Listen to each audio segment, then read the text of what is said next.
경제지표가 좋게 나오면서 뉴욕 증시가 하락세를 보였습니다. 경제지표가 좋은데 왜 떨어져요? 이렇게 생각하실지 모르겠는데 오히려 경제지표가 좋게 나오게 되면서 금리 인하를 안 할 수도 있다. 즉 금리 인하까지 우리가 바라는 건 아니잖아요. 하지만 금리 인상폭을 조절하는 그런 부분들이 내년에도 0.5%로 갈 수 있다라는 거가 되는 거죠. 즉 내년부터는 0.25가 나올 것이 지배적이다라고 얘기를 했었는데 이런 부분들이 이제 다시 뒤집어지는 그런 모습입니다. 이 내용들 같이 좀 알아보도록 하겠고요. 금융투자소득세, 금투세의 유예안이 합의로 가닥을 잡아가는 것 같습니다. 지난번에 설명드렸듯이 극적인 타결 이런 식으로 나올 거예요. 자, 이번 주 안에 이 합의안이 나오게 될 거고요. 일단은 합의가 될 것이다, 유예가 될 것이다 이쪽으로 많이들 기울어져 있습니다. 거의 한 98% 정도 확실시 되는 것 같습니다. 대신에 이제 합의라고 되어 있기 때문에 조건들은 약간 좀 변할 것 같은데 그 내용들 좀 알아보도록 하겠고요. 리오프닝 관련주들 최근에 많이 올라왔죠. 자, 지금도 상승세를 계속 보여주고 있는 상황인데 공매도가 엄청나게 줄어들었다고 합니다. 자, 일단은 아래쪽에서부터 강하게 올라올 수 있었던 배경에서는 공매도의 환매가 있었을 가능성이 높겠고요. 그 다음에 최근에 방역 완화 조치가 이제 주가를 올리는데 중요한 역할을 했을 겁니다. 그러니까 이 리오프닝 관련주들 어떤 식으로 더 풀이를 해봐야 되는지, 더 갈 것인지 이런 것들에 대해서 알아보도록 합니다.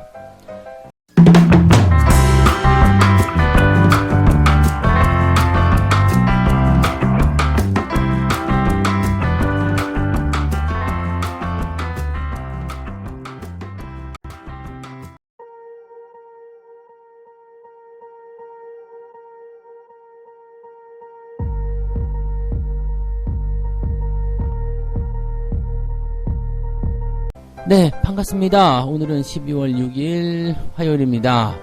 새벽에 축구 보시느라고 지금 피곤해 이러시는 분들 계시는데 미국 증시 보면 더 피곤해요. 자, 축구가 좀 아깝게 지긴 했습니다만 그래도 마지막에 그 멋진 중거리 슛 하나 있었잖아요. 네, 그런 것들이 좀 시원하지 않았나 생각합니다. 이제 실력 차이가 나는 거 어쩔 수 없으니까 다음에 더 잘하면 되지 않을까 생각합니다. 응원하시느라고 고생들 하셨고요. 자, 뉴욕 증시 상황들 이제 좀 알아보도록 합시다.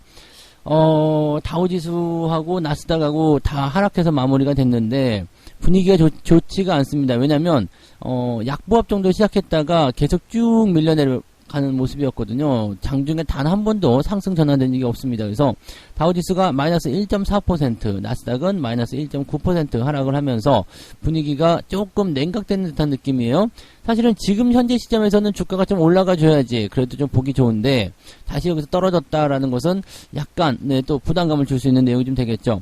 자, 다우지수와 나스닥이나 지금 현재 시점에서는 저점을 잡아가려는 움직임을 보인다라고 생각한다면 내려갔다 올라갔다 하는 것이 어떻게 보면 일반적이다, 이거 당연한 거 아니냐 이렇게 생각할 수도 있을 것 같긴 한데 지금 우리나라 같은 경우 입장에서 봤을 때는 미국 증시가 떨어지게 되면 기분이 나빠요. 네, 기분이 나쁘고 우리 증시도 같이 변동성을 겪게 될 수 있기 때문에 여기에 대한 불안감이 좀 있겠죠. 특히나 만기를 앞두고 있는 상태에서 이렇게 안 좋은 형태의 주가 마무리가 일어나게 된다면 부담이 좀 될 수 있습니다. 다만 이러한 부분들은 우리나라가 미리 선반영했을 가능성이 높겠죠. 최근에는 국내 증시라든지 이런 유럽 증시들이 미국 시장의 이런 이야기들을 미리 선반영을 해서 주가의 변동성을 키우는 경우들이 있기 때문에 오히려 반등이 나타날 수도 있지 않을까 생각해 보기도 하겠습니다. 자, 내용들을 한번 살펴보도록 할게요. 정말 나쁜 소식이 있었을까요? 지금 나타난 그 뉴욕 증시 하락의 가장 큰 요인은 무엇이냐?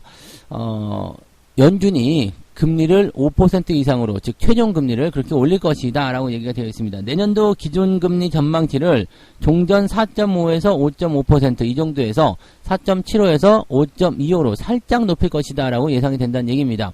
자, 여기 우리가 주목해야 됩니다. 얼마큼 올라갔어요? 0.25. 그렇기 때문에 자, 올 12월에 지금 0.5%는 맞아요. 그런데 여기서 이제 생각할 것은 내년도에 금리 전망이 조금 높아진다라는 거가 되는 겁니다. 0.25요. 그러면 내년 2월에 금통위가 아니죠. FOMC가 열릴 때 금리를 어떻게 결정할 것이냐. 내년 2월부터는 0.25씩 올릴 것이다라는 것이 지배적이었잖아요. 그런데 금리 이 전망치를 0.25 정도 올렸기 때문에 내년 2월에 0.5를 올릴 가능성이 높다라고 얘기가 되는 거죠.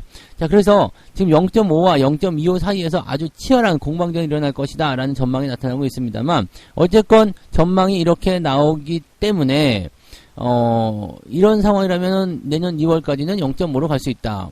근데 이게 왜 악재인데? 라고 하실 수가 있을 것 같아요. 야, 지금 12월에 0.5, 내년 2월에 그 0.5, 뭐 그 정도 인정할 수 있는 거 아니냐? 라고 볼 수가 있는 거죠. 겨우 그 정도 차이 가지고 주가 하락 너무한 거 아니냐? 이렇게 얘기들이 나올 수 있는 거거든요. 제가 보다도 이건 조금, 말이 안 되는 것 같다 붙이는 것 같은 느낌이에요. 자, 지금, 그리고 또 더 웃기는 것들은 뭐냐면, 서비스업 지표가 좋게 나왔어요. 11월 서비스업 지수가 다우존스 추정치를 상회하면서 연준이 금리를 계속 올릴 것이다라는 우려를 부채질했다라고 되어 있습니다. 자, 지금 노동시장도 계속 과열 상태다라고 되어 있죠. 지금 보면은 지난주에 발표된 그런 고용 이 관련한 내용들이 다 좋게 나왔어요. 자, 여기서 우리가 한 가지 핵심을 만들어 볼 만한 내용은 경제가 좋아지고 있는 경제지표 상에서 만들어지는 경기 회복세가 계속 진행되고 있다. 자, 그렇기 때문에 물가 상승이 계속 진행될 것이고 여기에 따른 긴축 압박이 커질 것이다 라고 얘기가 되고 있는 건데 여기서 우리가 알고 있는 것 중에 하나가 뭐죠? CPI. 자, 다음 주에 CPI 지표 발표됐는데요. CPI 지수 떨어질까요? 올라갈까요? 당연히 떨어집니다. 아래쪽으로 무조건 내려갈 수밖에 없어. 그러면 그 다음 달에는요. 더 떨어지게 되어 있습니다. 이거는 그 기준치가 계속적으로 올라가고 있기 때문에 비교 시점으로 봤을 때 금리 상승 물가 상승률은 계속해서 떨어질 수밖에 없어요. 그러면 그때 가서 또 무슨 얘기를 할 것인가? 자, 이 물가 상승률이 떨어졌으니까 이제 긴축의 완화가 될 수도 있다. 자, 지금 이게 그냥 계속적으로 같은 상황인데 이렇게 얘기하면은 나빠지고요. 저렇게 얘기하면 좋아지고 이런 거거든요. 같은 상황 속에서 어느 쪽으로 해가 비치느냐 이런 부분인 것 같아요. 자, 해가 비치니까 아우 밝아요, 따뜻해요 이렇게 했다가 해가 비치는 반대쪽에서 그늘이 져 있으니까 해가 떠 있지만 어둡다 뭐 이렇게 얘기가 나오기도 하고 뭐 그런 쪽인 거죠. 그러니까 자기들이 입맛에 맞게끔 원하는 이야기들을 쏟아내고 있다. 즉 주가가 올라가는 게 싫어 그러면은 나쁜 얘기로 만들고 주가가 올라가야 될 것 같아 그러면 좋은 얘기로 탈바꿈시키고 이런 식으로 나오고 있다는 얘기가 되는 겁니다. 특별히 변한 게 없습니다. 여러분들 여기를 주목하셔야 됩니다. 특별히 변한 게 없다. 뭐 다시 되살아난 금리 공포 이제 자이언트 스텝은 없어요. 빅스텝도 조만간 사그라질 것이다 라고 보시면 됩니다. 그러면 시장에 대해서 걱정거리를 그다지 가지고 있어야 될 이유가 없습니다 라고 생각하시면 되는 거죠. 자, 근데 유가는 또 내려갔어요. 유가가 3% 정도 급락을 했습니다. 유가가 왜 내려갔어요? 라고 되어 있는데 미국 서비스 업황이 아까 괜찮게 나왔다 말씀드렸죠. 이 서비스 업황이 예상과 달리 확장세를 보였고 여전한 경기 과열을 보여주면서 금리 인상을 하게 될 가능성이 높기 때문에 내년에 경기 침체가 나올 것이다. 하하. 경기 침체가 일어나기 때문에 유가가 내려간다. 야, 뭐 내년에 무조건 금융위기 온다, 뭐 내년에 망한다, 뭐 큰일 난다 이런 얘기들 굉장히 많긴 한데요. 금리 인상이 앞으로 계속 진행되지는 않는다라는 것만 기억하시기 바랍니다. 내년 상반기 정도가 되면 금리 인상은 줄어들게 될 거고요. 아마 동결적으로 하반기에는 들어갈 것이라 생각됩니다. 그리고 내년 상반기도 내년 2월 정도에 0.5% 그래 인정해줄게. 그 다음에는요 0.25 그러면 아무 문제가 없어요. 이 지금 현재 시점에서 경기가 확장 국면에 있을 때 금리 인상을 들어가는 것은 당연합니다. 왜냐하면 유동성을 계속 공급할 수가 없기 때문에 자금을 걷어들이는 그런 일들이 계속 일어나야 되거든요. 그런데 지금 금리를 더 올릴 수가 없는 상황 아닙니까? 그죠? 그래서 금리가 지금 0.25 정도 수준을 유지하게 된다라면 괜찮아요가 되는 거죠. 지금 가장 큰 문제는 금리가 올라가서 문제가 아니에요. 경기 확장 국면에서 금리가 올라가는 건 당연한 겁니다. 그리고 금리를 올리는 게 문제가 아니라 너무 빠르게 올렸다는 이 속도에 문제가 있었던 거지 금리를 올리는 것이 문제가 되지 않았습니다. 그래서 이 부분은 우리가 잘 기억하셔야지 되는 거고 자, 그래서 경기 침체 때문에 뭐 유가가 내려갔다라고 얘기가 되어 있지만, 자, 유가는 또 어디에 포함이 되죠? 물가입니다, 물가. 유가가 내려가게 되면 이 물가 지표, 인플레이션이 떨어지게 되어 있어요. 이것을 왜냐면 하락폭을 반영을 해줘야 되거든요. 자, 연초에 에너지 관련한 부분들이 크게 올라가면서 물가 상승률이 크게 올라갔다는 것을 우리가 알고 있을 겁니다.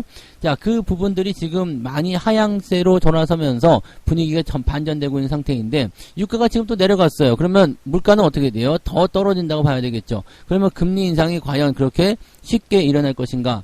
금리가 그렇게 크게 올라갈 수 있겠는가? 그 부분 생각하셔야 되겠죠. 안정적인 금리 인상은 오히려 나쁘지 않습니다. 괜찮아요. 그런데 급하게 올라갈 것이냐 아니냐, 이제 이것만 보시면 되는데, 그래서 0.75씩 올리는 그런 자이언트 스텝이 나올 것이냐, 아니란 이야기죠. 이제는 그렇게 갈 수가 없다는 얘기가 되는 겁니다. 그래서 그렇게 생각하신다면 여러분들, 네, 시장에 대한 걱정은 개나 줘버리면 된다는 얘기입니다. 자, 국내 증시 같은 경우도 만기일 지나고 나면 슬슬 움직임들 또 바뀌기 시작할 거예요. 지금은 어느 정도 일정 수준의 주가를 좀 놓고자 하는 그런 움직임이 좀 있는 것 같고, 쿼드러플 위칭데이, 네, 내 마녀가 춤추는 날이기 때문에 이번 주 만기는 상당히 변수를 가지고 있다고 보시면 됩니다. 그러니까 대비를 하려고 하겠죠. 그런 부분들이 시장을 좀 억누르고 있는 그런 형태라고 보시면 되겠습니다. 그런데 이거 풀려나면 다음 주부터는 CPI 기대감이 있죠. 그 다음에 연준 FOMC에서 금리 인상을 0.5 정도 못 박아버리게 된다면, 물론 이제 기자회견 때 하는 발표 내용에 따라 달라지겠습니다만 예상치대로 가잖아요. 그러면 산타랠리까지 쭉 달려갈 수 있다는 얘기입니다. 이것을 우리가 기억하게 되시면 아주 괜찮은 시장의 그런 전망치를 보게 되실 겁니다. 지금 당장 오르고 내리는 것은 중요하지 않아요. 앞으로 어떻게 될 것인지, 내년에 어떻게 될 것인지. 우리가 뭐 올해만 주식 투자하고 말 건 아니잖아. 이번 주만 하고 말 거 아니잖아요. 그죠? 내년도까지 어떻게 될 것인지, 내가 지금 가지고 있는 것들을 내년까지 베팅을 걸어놨을 때 그것이 어떻게 변할 것인지, 이거 생각해 보세요. 그러면 큰 그림이 그려질 거라 보시면 되겠습니다. 이거 지금 미국 증시 이거 뭐 금리 인상 때문에 떨어진다, 이런 우려감, 지금 2월 달에 0.5% 올린다 해가지고 주가 떨어졌다. 자, 이렇게 반영하는 거 웃기는 이야기입니다. 그래서 이런 부분들은 가볍게 무시하시고 넘어가시면 되겠습니다. 자, 두 번째 이야기 넘어갑니다. 여야 금투세 유예안이 합의로 들어갈 것이다. 지난번에 제가 이거 이야기 해드렸죠. 네, 뭐라 그랬어요? 금투세. 이거 굉장히 막 그냥 치열한 척 싸우고 싸움박질하고 그렇지만 결과적으로는 어떻게 돼요? 국민들이 그렇게 강렬히 원하기 때문에 민주당도 돌아설 수밖에 없을 것이고, 그런데 그냥 합의를 해주기는 어렵지. 왜냐하면 이렇게 금투세를 유예해주기는 해줘야 되는 것은 맞는 것 같아. 그런데 그냥 국민의힘이 하자는 대로 다 하게 되면은 모양새가 빠지죠. 자존심도 떨어지지. 그러니까 뭐예요? 뭔가 꼬투리를 좀 잡자 해가지고 이제 뭐라도 하나 좀 이제 우리 쪽으로 만들어야 되겠다. 저대로 통과는 못 시킨다 라는 식으로 갔을 거란 말이죠. 그래서 지금 현재 시점에서는 이제 뭘 물고 늘어졌느냐, 대주주의 요건을 가지고 늘어졌다.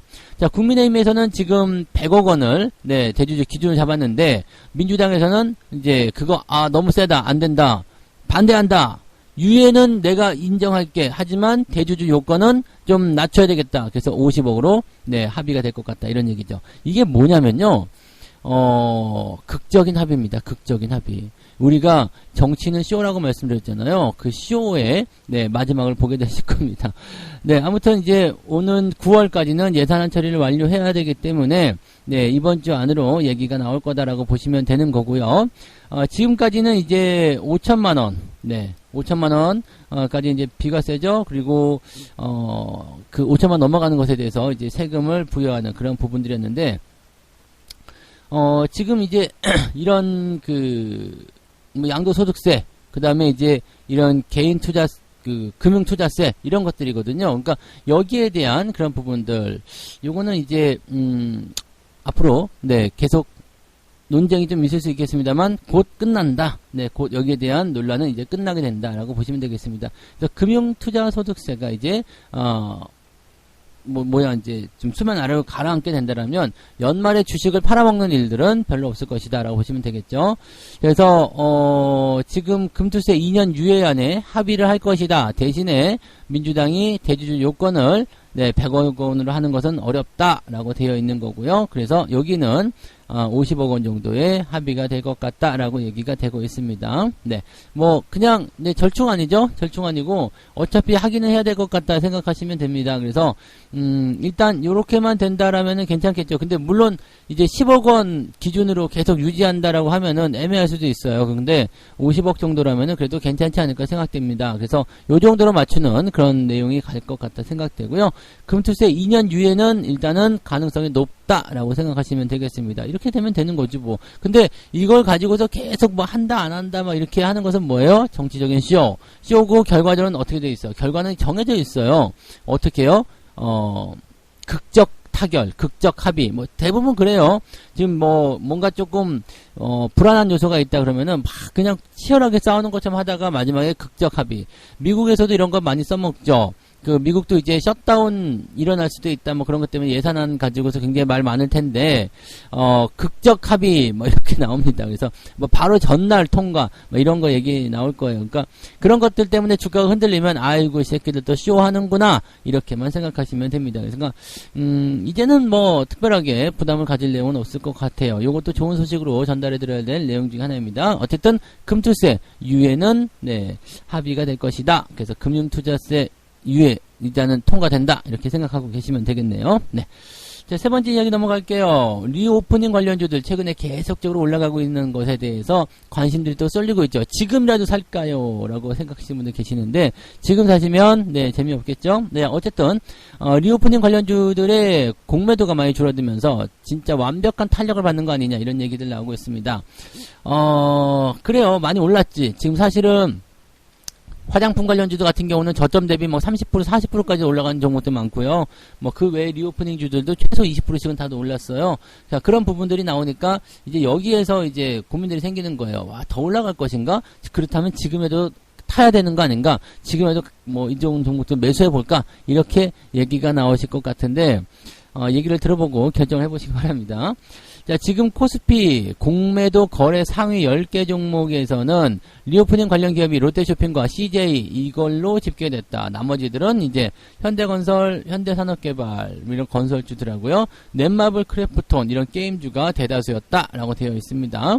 자, 리오프닝 관련주들은 지난달까지만 하더라도요, 이마트, 아모레, 호텔신라, CJ 제일제당 이런 것들이 있었는데 얘네들 다 빠져나간 거죠. 네, 다 빠져나가고 이제는 공매도 그 비중이 크게 줄었다고 되어 있습니다. 호텔신라가 20%가 넘는 공매도 비중이 거래 비중이 있었는데 요게 8%대로 줄어버렸고요.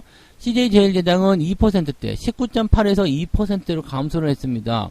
그리고 이마트 같은 경우는 30에서 2.7%로 크게 감소했죠. 그러니까 이 소비 관련한 또는 이제 리오프닝 관련한 종목군들 쪽에 공매도가 많아서 그동안 많이 떨고 났었는데 지금은 이제 공매도가 사라지면서 이 쇼커버링을 봐야 되겠죠. 환매가 들어오는 모습에서 매수가 유입이 되었고 또 바닥에서 올라오는 패턴들이 만들어지면서 이런 부분들이 만들어졌습니다. 얘네들이 올라올 수 있었던 어떤 큰 배경에는 중국이 한몫했을 거라고 보시면 되겠습니다. 네, 코로나 방역 정책이 완화될 것으로 진행이 되고 있는 모습이라서 지금 중국 쪽은 어쩔 수 없어요. 이렇게 갈 수밖에 없고요. 방역 완화, 지금 오미크론이 델타보다 덜 치명적이라고 언급을 하면서 방역 완화를 시사했다. 이거 뭐 시위를 염두에 둔 다 그런 내용들입니다. 그래서 뭐 옛날에는 몰랐을까? 오미크론이 뭐 나왔던 적이 언젠데, 그죠? 그래서 이거는 한참 전의 이야기인데 지금에 와가지고 이걸 가지고 얘기한다? 이거 웃기는 얘기입니다. 그래서 이런 부분들 같은 경우는 이제 계속 완화 조치가 일어나게 될 거고요.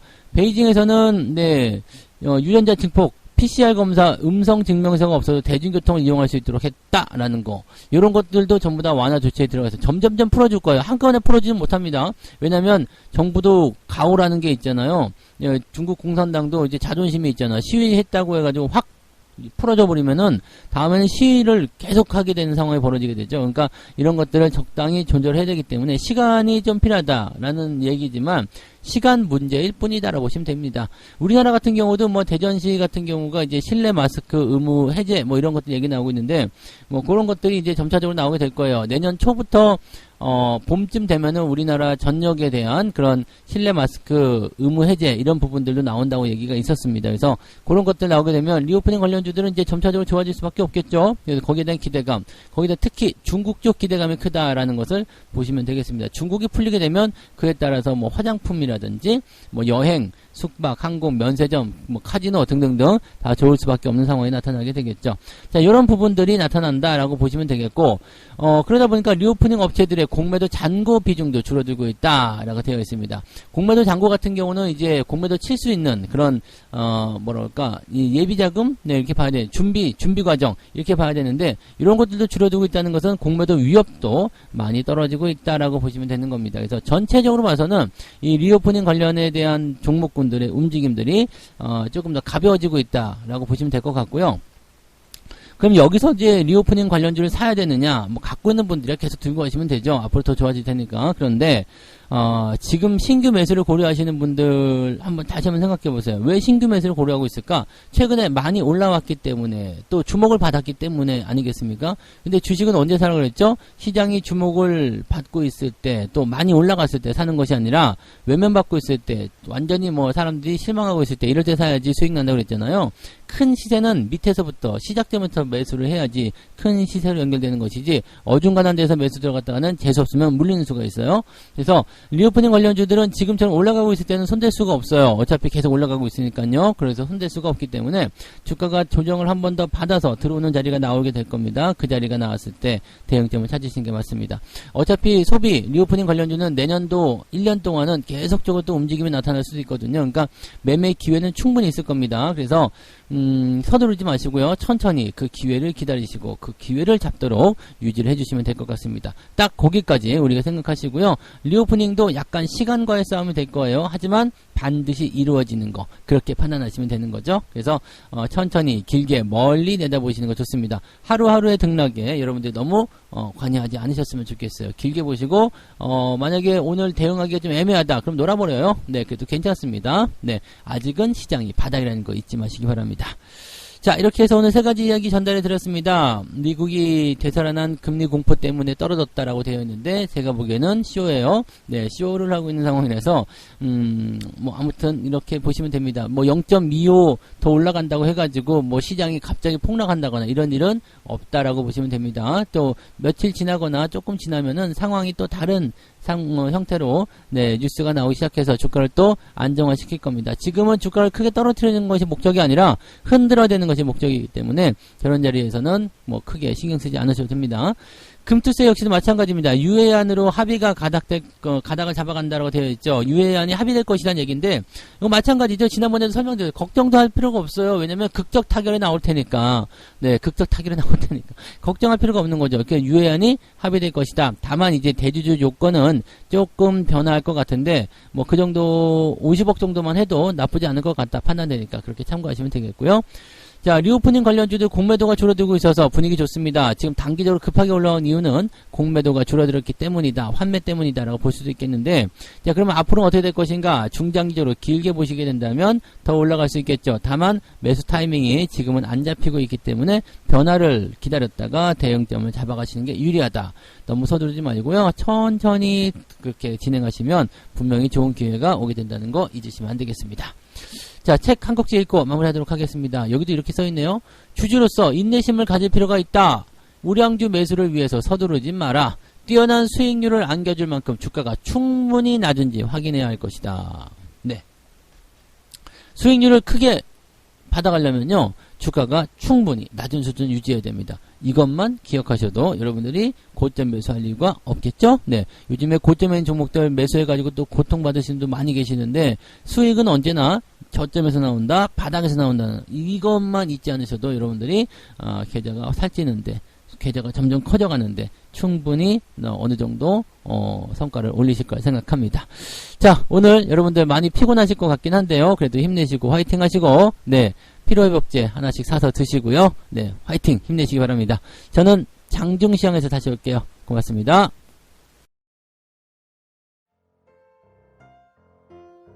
본 방송에서 제공되는 모든 정보는 투자 판단의 참고 자료이며 투자의 최종 책임은 본 방송을 이용하는 본인에게 있습니다.